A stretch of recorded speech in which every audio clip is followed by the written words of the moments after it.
Have you ever wondered why so many people explain the universe so differently?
Think about the amazing beauty and complexity that we see in the world around us. How is it that so many people can understand these things so differently when we're all looking at the same evidence? Let's try to figure this out. Take this illustration, for example. How do you think they get the balls to roll uphill? Reverse photography? Nope. Magnets? Sorry. Air blowing them? Strike 3, you're out. I've always thought that when we're asked a question, we should question the question. And the reason we should question the question is because, well, questions can be asked in such a way that it's almost impossible to give a correct response. So what questions should we be asking? How about this one? Are the balls really rolling uphill? Now that's a great question. And the correct response is, Nope, they're actually rolling downhill. But when you observe them from a certain perspective, it sure looks like they're rolling uphill. It's very important we're aware of how our perspective impacts the way we understand things and how easily we can be misled. think about it. We all see, feel, hear, smell, and experience the exact same evidence. Why do we then interpret it so differently? I'm Kerby, and I've been studying these things for most of my life. And to be honest with you, I've been blown away at what I've been able to see. Well, thanks for joining us on this journey, because what we're going to do in this series is we're going to go out, take a look at the evidence, and see where it leads us. You may be surprised. Hang on.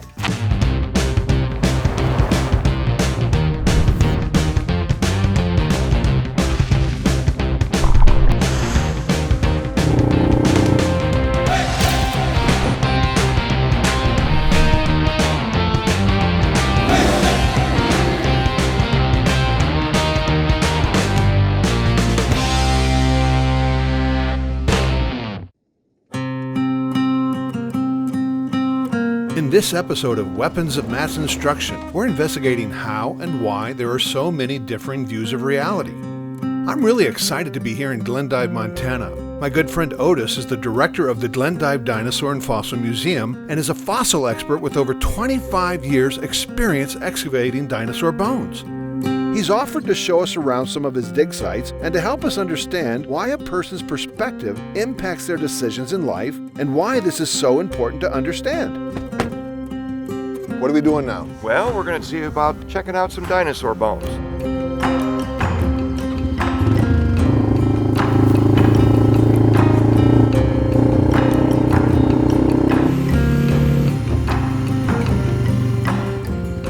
Well, Lotus, this is beautiful. I mean, I wish people could see the colors in person. It's amazing. It is. And a lot of what we see that gives it all that beauty is the erosion itself. Hey, play nice now. Gotcha. So do you see what we did there? I mean, at first Mr. T-Rex looked really big, right? But in reality, he's actually quite small. We used a technique called forced perspective, and it's an optical illusion. We forced you to see the world the way that we wanted you to see it. By placing the T-Rex closer to the camera and me being further away, it gave you the illusion that he was actually quite big, and that's not the truth.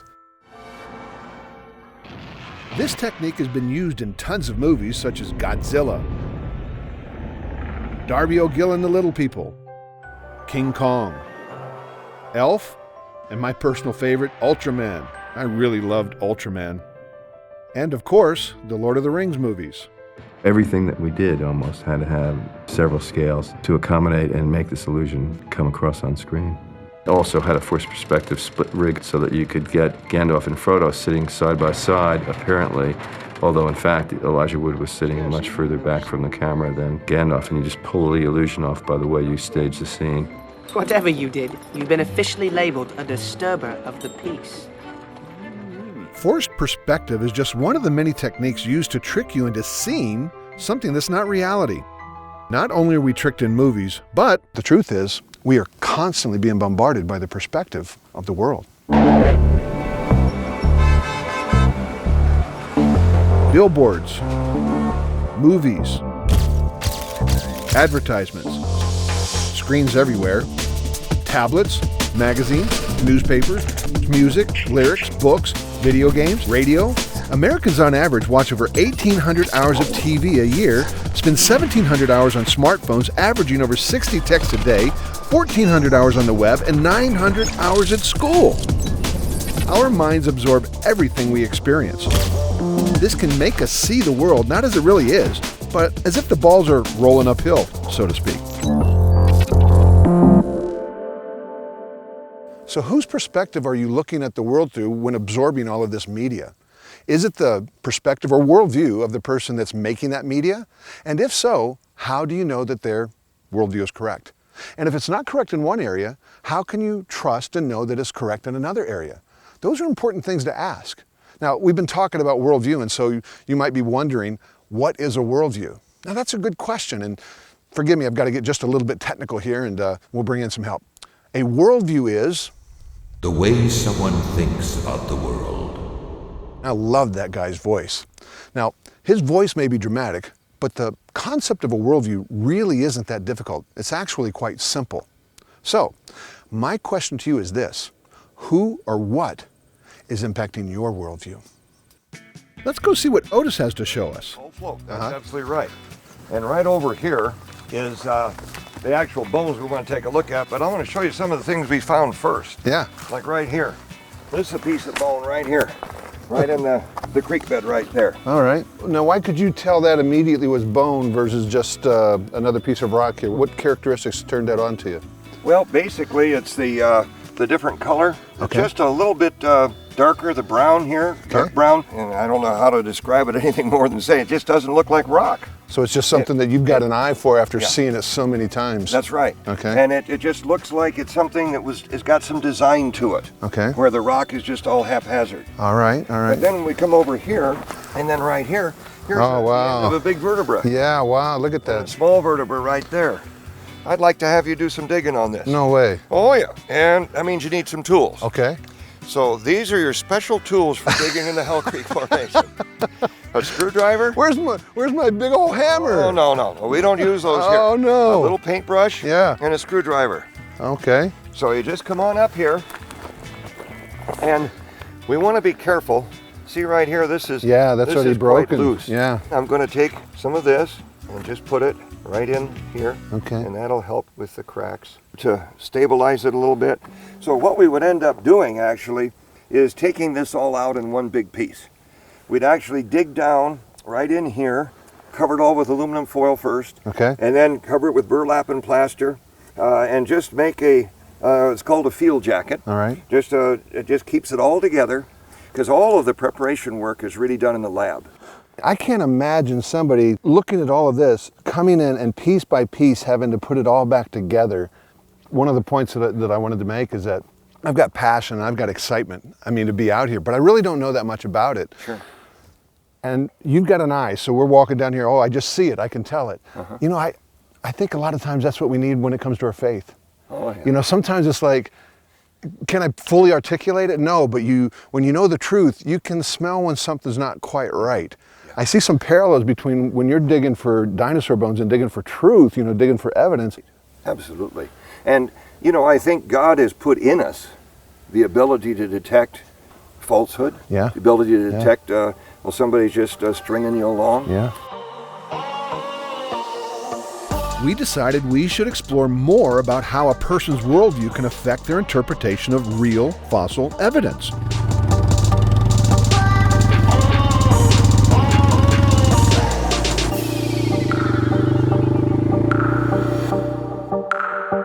quiz. How many different T-Rex skeletons have ever been found?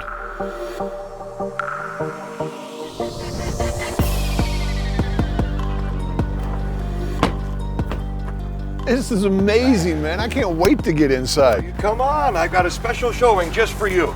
Let's go inside.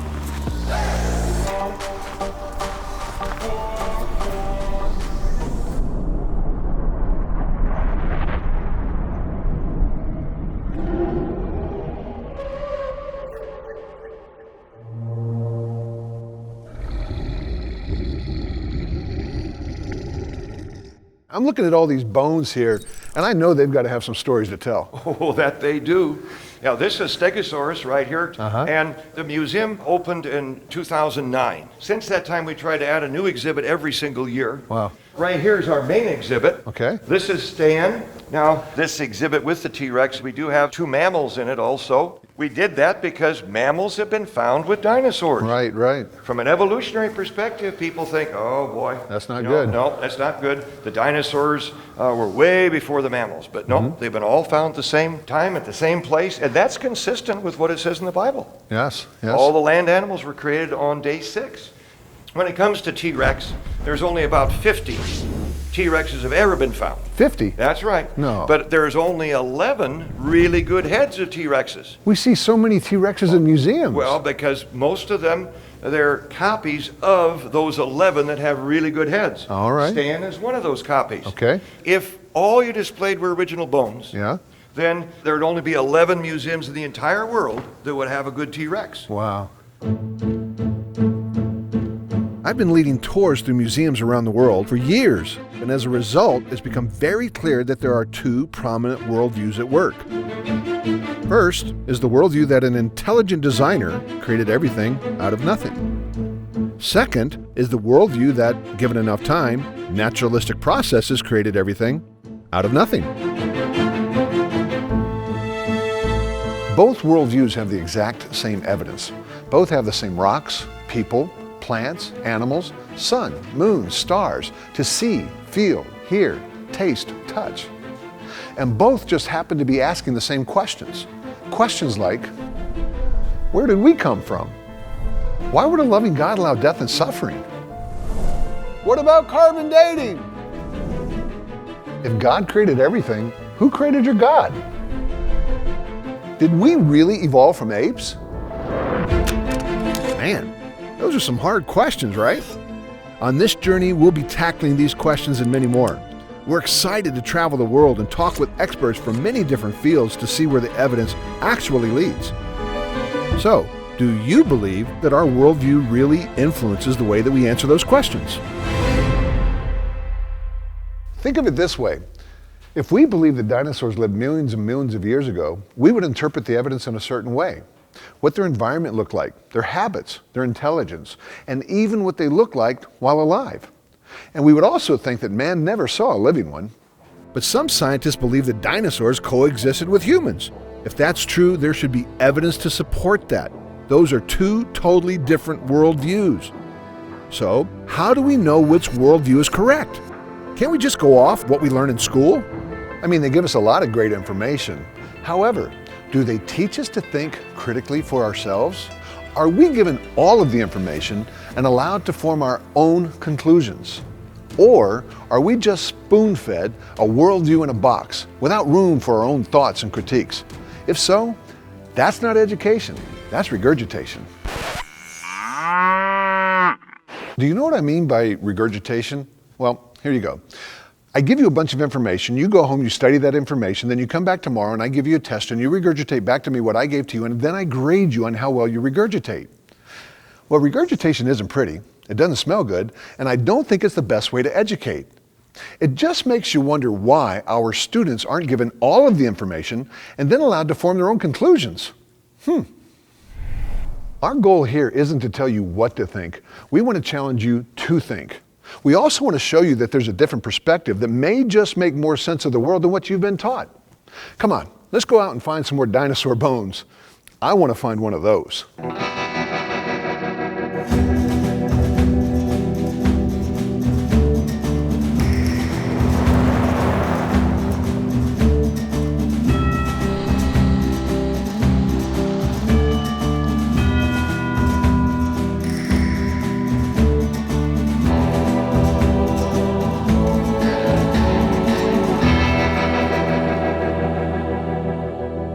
Let's talk about truth versus relativism for a minute. See, truth is how things actually are, regardless of how we feel about it. Like the sky is blue. Even if you happen to be colorblind and you see the sky is green, the sky is actually blue. Now, relativism, that's seeing the world the way that you want to see it, regardless of what the evidence shows. Unfortunately, many people are willing to change their stories, their theories, and even the evidence to fit their worldview. Even if their made-up stories don't align with reality, it just doesn't matter. They don't care. That's relativism. Can I illustrate it for you like this? I'm going to ask you a simple question. How tall am I? I can hear you out there. You're guessing. Some of you are saying 6 foot tall. Nope, that's too short. 6'4". Nope, that's too short. 7 foot. That's way too short. What's wrong with you guys? Don't you see how tall I am? It's so simple. I'm actually 12 foot tall. You don't believe me, do you? Let me prove it to you, because you see, I just happen to have my ruler here. And look, when I measure myself, I'm 12 foot tall. What's wrong with that? Some of you are saying that my ruler is no good. Well, I'm telling you that my ruler is good. Your ruler's no good. No, my ruler's good. And by the way, who do you think you are to impose your ruler on me, you closed-minded individual? This is my ruler and I like it. How can you know if I'm telling you the truth about the ruler or not? I know what you're doing. You're reaching into your back pocket and you're pulling out your ruler. And you're saying, look, your ruler's no good because this ruler is correct. And I'm going to say, no, my ruler's right and your ruler's right. How do you know which one is correct? You see, you have to have a definition for truth. Let me give you a simple definition for truth. Truth is that which has fidelity to an original. So how can we determine which ruler has fidelity to the original? Well, we could take them to the National Institute of Standards and Technology, where the original is kept, and compare them. If we did that, guess what we'd find? This ruler's correct. Did it have anything to do with the fact that you believed it, you were taught it? No, it really didn't. Because you see, you could be raised in a culture that teaches you from day one that this is a foot. You could believe it with all of your heart, you could be totally sincere, but you're still wrong. What is the standard that you're using to know if somebody's telling you truth or not? How does this impact the interpretation of things as seemingly simple as old bones dug up from the ground? We've seen over and over again in the science journals and the media how the latest discoveries turn out to be fraudulent or even incorrect upon further investigation. I tell folks all the time, yes, the headlines can be scary, but give it a few months. It's amazing how time can change the interpretation we were initially given. We'll go into that in depth in future episodes, and we'll talk about Ida and Lucy, some of the supposed evolutionary ancestors of humans and apes. Every year, Time magazine has a different missing link that turns out to be either fake or incorrectly identified. One such link was comprised of 17 bone fragments found in 4 different dig sites spread out over 10 miles apart. Do you think worldviews played a part in that reconstruction? But wait, Carl. Everyone knows that the fossil record proves that the Earth is millions of years old. We know that the petrification process takes a really long time to occur, right? Well, Otis has an interesting surprise for us that may have an impact on those claims. Let's continue on the journey and see what he's found. You know, there's a log we found that, from the standpoint of the speed of fossilization, petrification, it's really something that we need to take a look at. Right here, it's starting to petrify. This is all stone right here. I mean, that would be actually gorgeous if it were sliced, you know, and polished. It would be really pretty. But what we've got here... Wow, it's heavy. Yeah. Wow. See? Yeah, it's still... Look at this. Look at that, yeah. Look at this right here. It's wood. So this is still real, live, A1, it would burn type wood. Wow. Could this be evidence that fossilization doesn't take millions of years? We can plainly see that part of it is petrified and part of it is still flammable wood. If petrification takes millions of years, wouldn't the organic part either be rotted away or petrified? We see something even more amazing with dinosaurs. Dr. Mary Schweitzer is the scientist who first discovered tissue, red blood cells, and blood vessels in dinosaur bones that were discovered in this area. In an interview, she said, "So that leaves us with 2 alternatives for interpretation. Either the dinosaurs aren't as old as we think they are, Or maybe we don't know exactly how these things get preserved. So which one makes more sense? 1, the bones aren't as old as we think they are. Or 2, there's an unknown process that allows organic material to last over 80 million years. It seems to me that soft tissue should have decomposed long ago if it truly was that old, because everything we observe proves this. Looking at evidence from a different perspective can change our interpretation. Wouldn't it be nice if there was a single source of truth that never changed? I mean, we wouldn't have to read the latest magazines and science journals to find out what the thought du jour is. You know, there actually is such a source. Do you know what it is? How about this? Encyclopedias, dictionaries, museums. Yes, there's lots of great information in those sources. But does that information ever change? Technology is constantly advancing and opening new quantum, microscopic, and macro worlds in the universe. Liftoff of Space Shuttle Atlantis on a mission to build, resupply, and to do research on the International Space Station. And changing the foundation that those books and museums are built on. When I was in school, I learned that there were 9 planets. Later, scientists said, Pluto's not a planet. But the other day, I just read that they changed their collective minds again, and it is once again a planet. Wait, now I'm reading there are 3 more planets. 9 planets in our solar system. No, 8, 11. Or is it 13 planets? Whoa, this all makes me a little dizzy.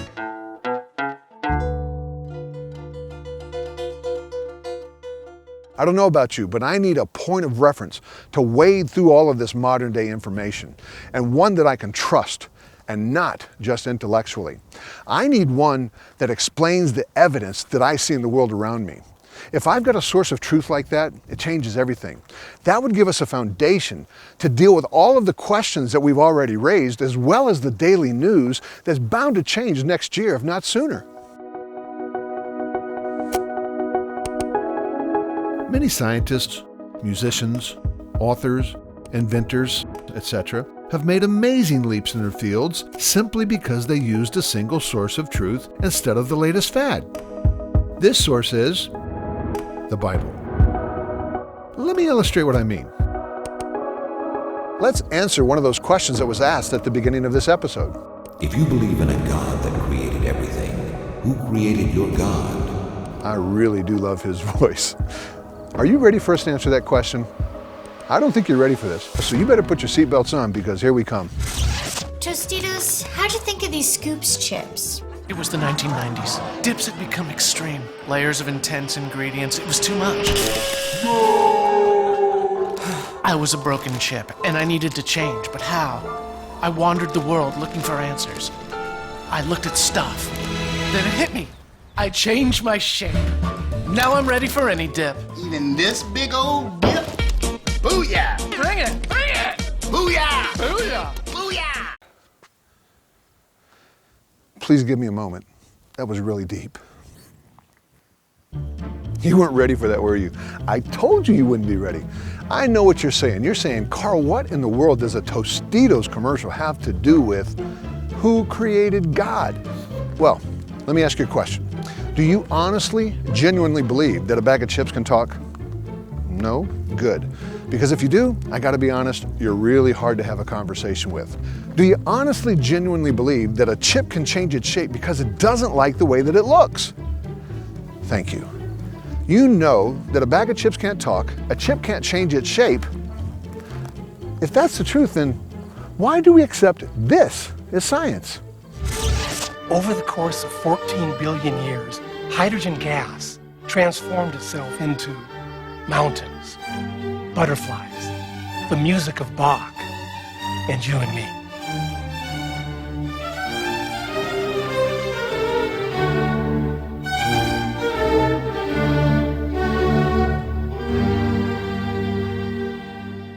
I can hear some of you laughing, but think about this. If there is no God, then that is the only alternative.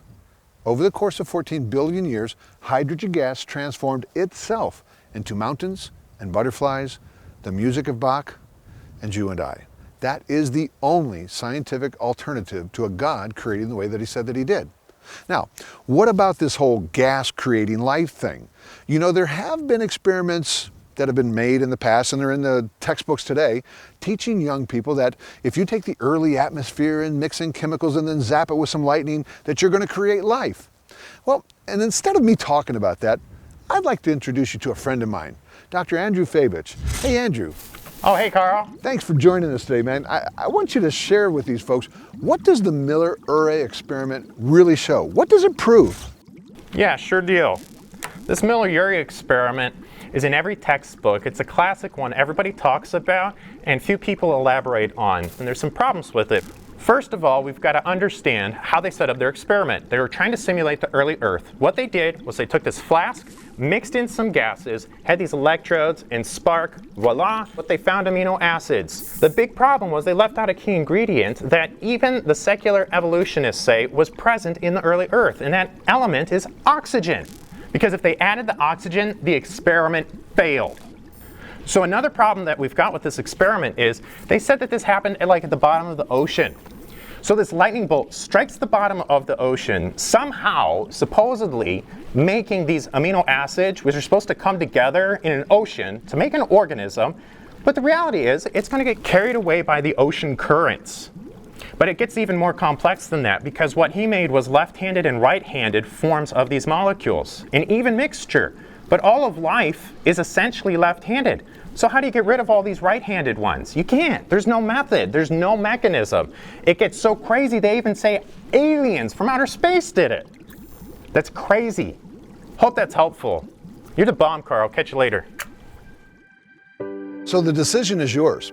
What we see in the world around us, is it more consistent with design or with random chance processes? Surprisingly, both worldview camps have some commonalities.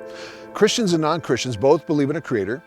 Both of those creators have existed for all eternity. They have no beginning or end. Both of those creators also begin with the letter G. For the Christian, it's a capital G, God.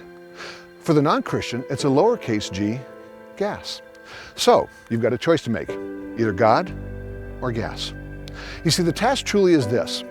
God tells each of us to choose you this day whom you will follow. Which worldview are you going to choose? I believe we can trust how God has revealed himself in Genesis as the creator of everything, and the evidence that we have seen supports that. So what does the Bible say about this creator? He is the one who created all that we can see and not see. He created time, space, and matter. He has no beginning and no end. There is only one God, not many gods. It may be hard to believe that God became a man named Jesus and came to this earth and lived a perfect life, but he did it. And even though he lived that perfect life, he was rejected. He was abused. This God who created everything, who loved us so much that while we were spitting on him, while we were driving the nails into his wrists and his feet, he came to this earth, lived a perfect life, and died on a cross so that we could spend eternity with him. It's hard to believe, but he did it. I don't know that I can fully comprehend that kind of love this side of heaven. By the way, do you understand that that's where your value comes from? Your value has nothing to do with how pretty you are, how smart you are, how talented you are. Those are all gifts from God to be used to bring him glory. Your value is this, that the one who spoke everything into existence created you, loves you, and wants to spend eternity with you. Thank you for sticking with us on this journey. There is so much more that we want to cover with you, and we pray that you'll stay tuned for future episodes. All we can tell you now is, may God give you the wisdom to discern truth. Stay tuned and stay bold.